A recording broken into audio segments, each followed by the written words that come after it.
qualification ng mga loan applicants. Pag natapos, mag-create sila among themselves ng investigator, parang gano'n.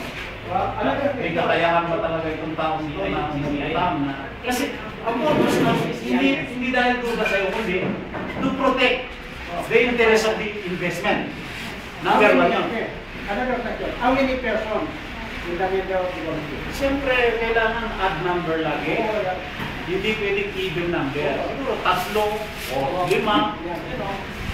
Pero when it comes to voting, sa mga major decision, policy making, laging merong panalo. Laging merong side yung mananalo at mananalo. 3-2, gano'n.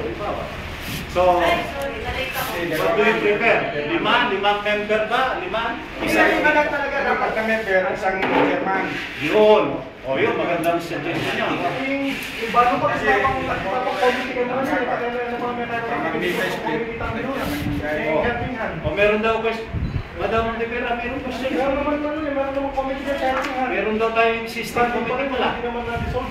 Hindi naman daw pala na-dissolve yun. Meron lang daw ba tayo? Wala niya.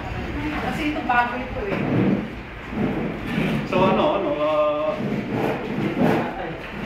ibig ba sabihin? Wala na yung ano eh. Paano na to? Committee pa din sa ating Ayaw lang sa